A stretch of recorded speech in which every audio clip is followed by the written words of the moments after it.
In 2013, inside Nintendo's Kyoto offices, a quiet question sparked a revolution. What if Mario could throw his hat? It sounds simple, even silly, but that tiny idea would grow into Super Mario Odyssey, a game that would redefine the world's most iconic character.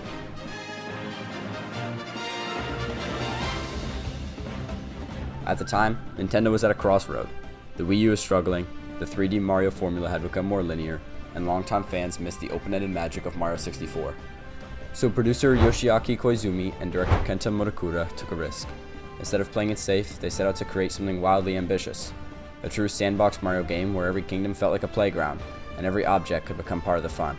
That's when Cappy was born, a ghostly top hat with eyes, and with him, the idea that Mario could capture enemies and objects and transform into them.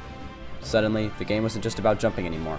You could become a bullet bill, a frog, a tank, a lava ball, even a literal power line.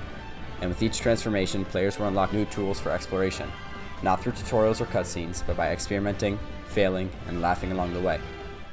But Odyssey wasn't just about mechanics, it was about adventure. The development team wanted it to feel like a global journey, so they sent artists around the world to research everything from the streets of New York to the ruins of Latin America.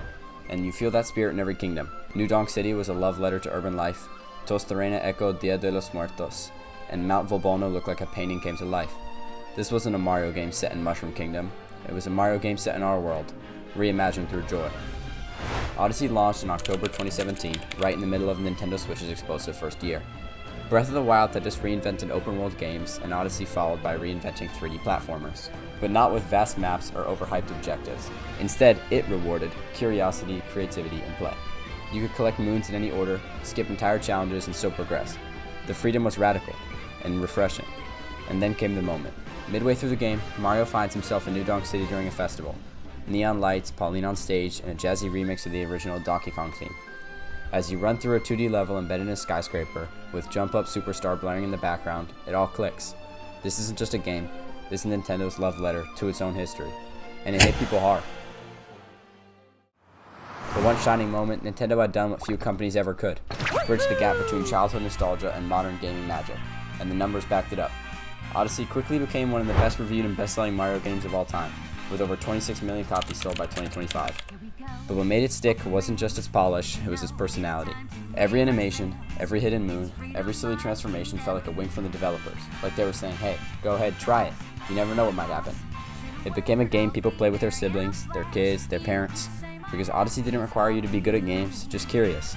And when the final battle comes, with Mario capturing Bowser and escaping the crumbling moon cave in the most absurd and awesome way, it doesn't feel like just another boss fight. It feels like Nintendo, once again, saying, we're back. And in many ways, Odyssey was that comeback moment. After the Wii U's commercial failure, after years of safe design, Nintendo took a wild leap and stuck the landing. The game's success helped define the Switch era, reignited love for 3D Mario, and reminded the world that joy, not realism, is what makes a game unforgettable. Even now, years later, new players continue to discover its secrets, and veterans keep coming back to master its movement. Because Super Mario Odyssey isn't just about saving Peach or defeating Bowser, it's about chasing that first feeling of wonder when you realize you can throw your hat at anything. And maybe, just maybe, it'll throw something magical back.